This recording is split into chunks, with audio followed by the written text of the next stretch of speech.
If you struggle to fall asleep, then you may want to try my Sleep Whispers podcast. The problem may be your loud neighbors, or maybe it is restless squirrels living inside your brain. I can't sedate your neighbors, but I can tranquilize your brain squirrels with my gentle whispering.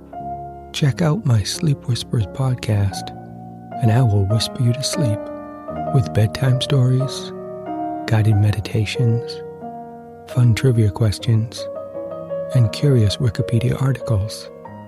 Just go to sleepwhispers.com or search for Sleep Whispers in your podcast app. Squirrels be going down tonight. An Unlikely Outlaw. I'm Jason Horton. I'm Rebecca Lieb. And this is Ghost Town.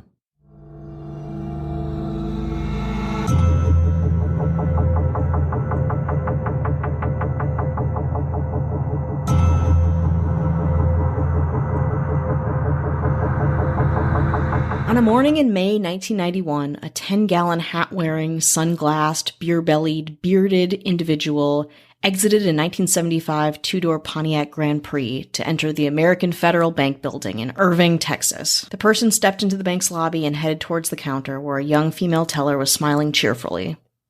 "Hello, sir," the teller said. "How may I help you?" The bearded man slipped the teller a note. "This is a bank robbery," it read. "Give me your money. No marked bills or die packs." The stunned teller handed over a stack of cash from her drawer. The robber nodded, stuck the money in a satchel, and walked out of the bank. A seamless robbery with the perpetrator vanishing into the afternoon. This was the start of the near-flawless run of large-scale bank robberies that occurred between 1991 and 1992. They called the robber Cowboy Bob because of the 10-gallon hat he always wore, coolly eluding cops for years, and then, after serving time, having one more wild ride. This is the legendary tale of Dallas bank robber Cowboy Bob. So Cowboy Bob, again, I keep saying that name, it feels comical, but it is kind of endearing too, was always calm, completely unarmed, polite, always almost completely silent. He avoided security cameras, checked each bill for marks or die packs. Die packs are those small dye-filled devices that someone in a bank can set off, and they stain the cash, and whoever was holding the cash at the time, like a bright blood red. Cowboy Bob gave the teller a note announcing that this was a robbery and to hand over the cash, and would casually leave the bank, placing a new stolen license plate on the back of his Pontiac every time and drive off. The first 5 times Cowboy Bob hit, it was masterful. So much so that the FBI, who were now trailing him obsessively, were driven crazy by how good this bank robber was. The beard and the hat and the silence made him really hard to identify, and the stolen license plates made him almost impossible to track. He didn't make scenes, he didn't peel out in his getaway car, he didn't attract much attention at all. He was always making me start to pull my hair out, former agent Steve Powell told Texas Monthly in 2005. How could this thin little dried-up cowboy be whipping us this bad, time after time? The 6th time was different, though. On robbery number 6, when the Grand Prix pulled away from the First Interstate Bank in Mesquite, Texas, Cowboy Bob had forgotten to replace the plates. Powell and his team traced the number, taken down by a witness, to a Ford factory worker nearby. His name was Pete Tallis, and he'd given the Grand Prix to his sister, Peggy Jo Tallis, as a gift. Powell and his team raced to the apartment where Peggy Jo and her mother lived, expecting to find a cowboy hat-wearing, big Texas boyfriend guy, but it was just Peggy Jo. She calmly let the team in and showed them around. Peggy Jo, the FBI decided, must be the girlfriend of somebody, but she didn't have a boyfriend, and she seemed so not the type to break the law. She was a 46-year-old khaki pant-wearing, loafer-loving Dallas woman who kept a pretty tidy apartment with her bed made and little figurines on the mantle. She would fix her mom's cereal and her medication every morning while they chatted. Peggy Jo wouldn't eat breakfast. She would smoke a cigarette and drink a Pepsi out of a coffee cup while she made sure her mom ate her breakfast and took her medication. Then Peggy Jo would gently guide her mother back to her bedroom, prop a pillow behind her head, set a glass of tap water and her romance novel on the side table, and walk back into her own room to get dressed. This was her life. Low-key, very caretaker-y, if that's a word, and she was a fixture in the community. But even when agents found a mannequin head with a fake beard in her closet and a sack full of money in her bedroom, they pressed Peggy Jo on the location of her boyfriend. She said, "There isn't any man, I promise you that." That's when Powell noticed the glue still clinging to her upper lip and the flecks of gray dye in her hair. All along, suburban living Peggy Jo Tallis was who the FBI was looking for.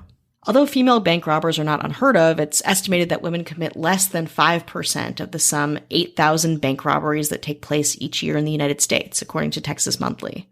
Almost all of them are young women who, like most of the men who commit these robberies, do it for drug money. And even of these women, only a few of them rob more than a bank or two before they quit or get caught.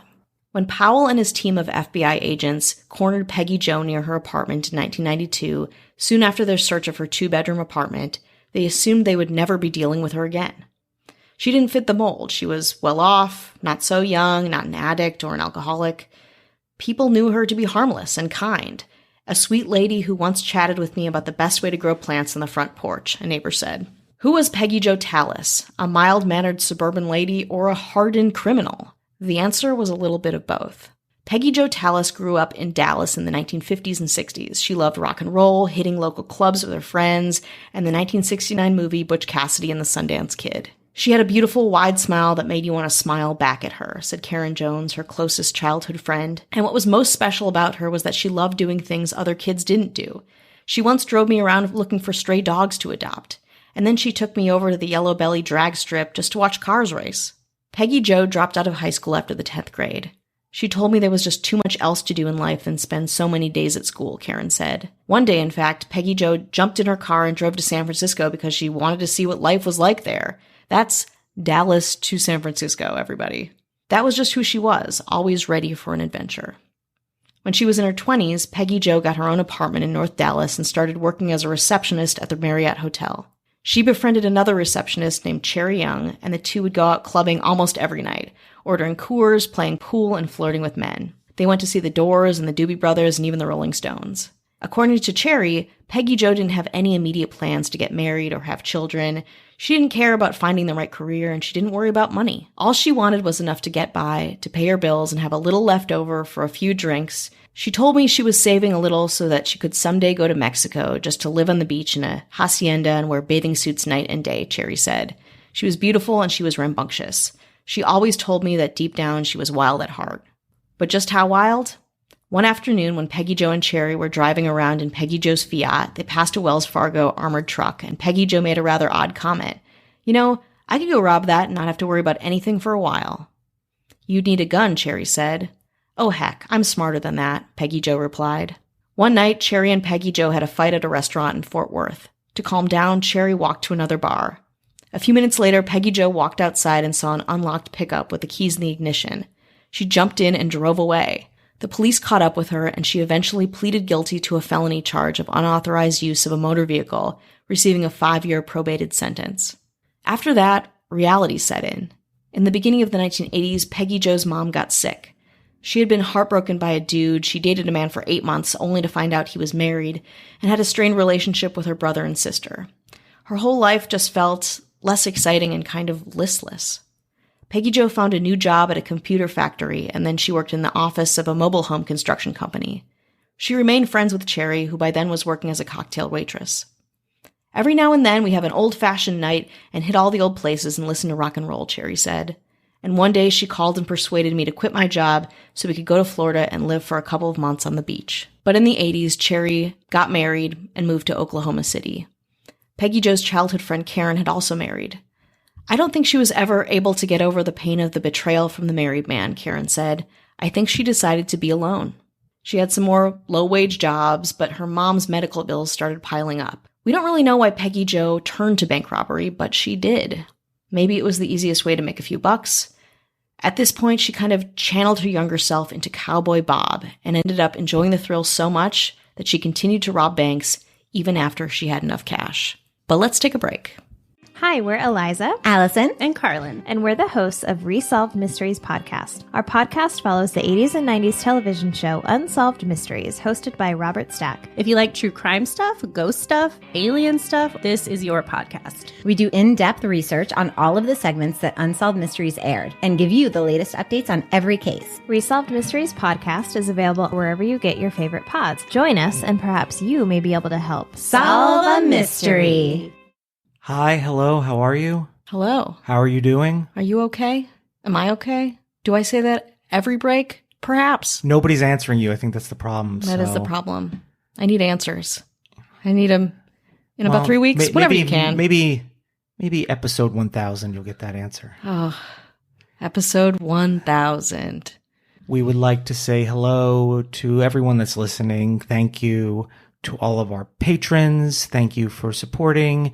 And to our government. That's right. We have our mayors. We have a little Ashley Matson. Hello. A little Joshua Lambert. Hello. A little Dara Rosenzweig. Hello. A little James Harrington. Hello. And to our one and only governor, Avian Noble the first, one and only. That's right. No Esquire? It's not. No? We're not gonna be passing down the name. It's solid. It's set in stone. One and only. We decided. Man, So if you're out there and you have the name Avian Noble and it's not Avian Noble, make yourself known. change it to Snake Whoa! as a last name. I thought First name Beth. Oh, that's Snake. That would be a pretty Right. cool. I don't know, That Snake is like an actual very cool name. Yeah. So Hey, if you're Beth. about Snake, Oh, really? Beth Snake. It's like, oh, I thought you said Snake. I did. Snake. Beth Yeah. Snake. Oh, and then I heard you say steak. I don't know. No, Am maybe- I hungry? Where's this going? I don't know. Steakums. They're good for you. I wish. I wish too. I have one red hot, piping hot steak. For who? Where? How? When? One review Okay. for us to read and weep. This is from Podcast Addict. Back there again. 5 stars. Now, you know I never curse. Do I ever curse on here? Almost never. Me too. Unless I'm quoting something. Then I will. That's my parlay. Huh. I fucking love how much Rebecca fucking curses. And if you don't like it, then fuck you. Also, Jason is gorgeous and their rants don't suck. This is everything we've ever wanted to hear. Honestly, this is everything in one review. It's a greatest hits. And that is from Jay Thomas. Jay Thomas has given me life. Jay Thomas, whoever you are, make yourself known. Everyone's gotta make themselves known. So, no, well, then I can make you my emergency contact. And if you want to hear bonus episodes, ad-free, no chit-chat, just getting straight to the good stuff, you can go to patreon.com/ghosttownpod. So, back in 1991, that was her first bank robbery, and she was nervous, but she pulled it off. In fact, after the FBI's Steve Powell interviewed bank employees and watched the surveillance tape of that hit, he had no doubt that he was dealing with a professional. The only thing he eventually noticed that seemed amiss at all, that didn't feel like a completely seamless, perfect robbery, was that, the beard, but again, a disguise, fine, but that she wore her cowboy hat backwards, so he was tipped off just a little bit that maybe she wasn't as suave as everyone thought she was. Peggy Jo was tried and convicted of her crimes as Cowboy Bob and served 3 years in prison. By the time she got out, she was almost in her 60s. Her mother had passed away, and she worked at a local marina where she was very popular with families and a joy to be around. Before long, she was kind of high profile. She was this local character. Her kindness and helpfulness had made her famous in a different way. It seemed like she was putting the past behind her. One thing that I really love about her, too, is that you never see an article where she explained why she became Cowboy Bob. In fact, she never talked about it at all to any media outlet ever. She had people approach her for book opportunities, movie opportunities. People wanted to make a biopic about her, but she never took them. And she, again, never talked to press. So she's still a mystery.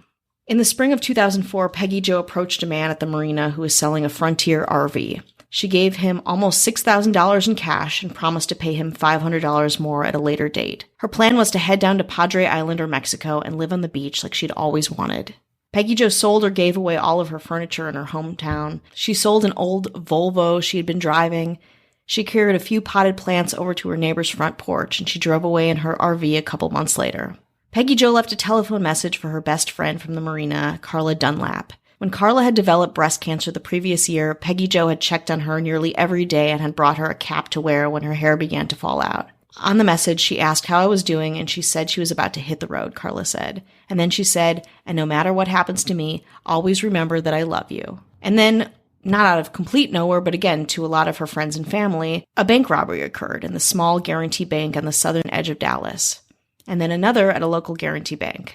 This time, the robber wore a large black straw hat and a pair of black sunglasses, and made one simple mistake. Peggy Jo got careless. She did not check for the dye pack. It exploded as soon as she walked out the door, covering the money with red ink. A plume of red smoke also began to rise from the satchel as she headed back across the street, dodging traffic to get to her RV. The smoke satchel caught the attention of a couple bystanders. Because of her disguise, however, they couldn't tell who they were watching, man, woman, they were not sure. Within minutes, a posse of law enforcement officers tailed Peggy Jo as she headed down the highway in her RV. She made one last-ditch attempt to get away and suddenly hit the brakes, turning the RV into a quiet subdivision. Before she could get to the end of that street, however, a couple of police cars raced past the RV, boxing her in. Armed officers in bulletproof vests leaped out of their cars. Minutes ticked by. Because the curtains were pulled across the windows, the officers were unable to see inside, and they didn't know who they were dealing with. From what could later be determined, Peggy Jo sat in the RV at her little kitchen table, smoking a cigarette and drinking a soda. On the floor next to the table was her black satchel, the money useless, almost all of it stained red. A couple feet away from the satchel was her fishing pole, and beside the pole was her box of family photos. A few more minutes passed. Peggy Jo went back into her bedroom where a .357 Magnum loaded with hollow point bullets was hidden underneath her pillow. But that wasn't what she was going for. Peggy Jo picked up a toy pistol that she also kept in her bedroom. She walked to the door and opened it, her hands at her side. "You're going to have to kill me," she said. "Ma'am, you don't have to do this," replied one of the officers, a young man who would later be advised by his superiors to seek counseling for the guilt that would haunt him. "You mean to tell me if I come out here with a gun and point it at y'all, you're not going to shoot me?" Please don't do that," yelled another officer. But then she walked out of the RV holding the toy pistol. Just as she began to lower it, 4 officers fired. She pulled off her sunglasses, fell forward, and died. The FBI still assumed there were accomplices in the RV. Police SWAT team shot tear gas canisters through the windows and stormed through the front door, stepping over the fishing pole and the box of photos. In the bedroom, they stared at the bed, still perfectly made up, a couple glass dolphin sculptures on the windowsill. After the all clear was announced, one officer found a small baggie of marijuana and another officer found her purse, which contained $38 in cash and her driver's license. The FBI ran a records check and realized that the dead woman was none other than Cowboy Bob. Of course, authorities called Steve Powell at his ranch and left him a message saying that they had some bad news about Peggy Jo. Powell called back. "Say it ain't so," he said, sadly. His biggest target was dead, a little Cowboy Bob, a little Peggy Jo, a total legend. When you hear stories like this or crimes like this, it seems so far from a crime. Yeah. And a real, not even an anti-hero, almost like a hero. I mean, based on this information. Totally. And I feel like the police can't wrap their heads around that it could just be one woman behind it. Even when they were like, "Hey, here's all these things here that are evidence that you could be the bank robber," can't be you. Yeah. And, statistically, sure, there's less of a chance of it being female or not male, but they still couldn't wrap their heads around it that it could be just this woman. Although if I was a police officer, as soon as I saw the cigarette and heard that she saw the Doobie Brothers in concert, I would have known she was a criminal right away. That's how I do. But also, it seems like somebody wasn't using the money to pump drugs into the neighborhoods Yeah. or anything. It really seems like somebody who just felt that that's who they were. You could say Peggy Joe become Cowboy Bob, or is it really Cowboy Bob sometimes becomes Peggy Joe? Yeah. That's kind of how I saw it, and seemed like a decent person. And even when they, the RV was there, they're like, it can't just be this woman. Totally. Because they probably feel like, oh, so we just shot this 60-year-old woman. You can't believe that there's not, no, there's definitely, Al-Qaeda's definitely in there too. For sure. It's like someone who even after doing something so well and being like hunted by the FBI, still being underestimated for a presupposition about who someone is. And that feels like it's a lot of the story are of these biases when this person is like one of the most interesting people I've ever researched. Like, it's so insane. There is so much sexism and, ageism too around this story and many stories like it. It's frustrating and also great because she really does things on her own terms. And the fact that she didn't capitalize on it past that, which she could have. She could have made more money selling her life story than probably robbing these banks. Yeah. And how many can you possibly get away with statistically? And she chose not to do it because what it seems like is like she wasn't looking to earn money from her life story. She was looking to be the person that she wanted to be. Yeah, just like live her life story. I also love, she says no dye packs, as if some other robbers are like, can I get extra dye packs with that? It's like, Yeah, just warning you, I don't want any dye packs in this money. I need to use this money for money things. They're like, oh, okay, that's good. Yeah, whew.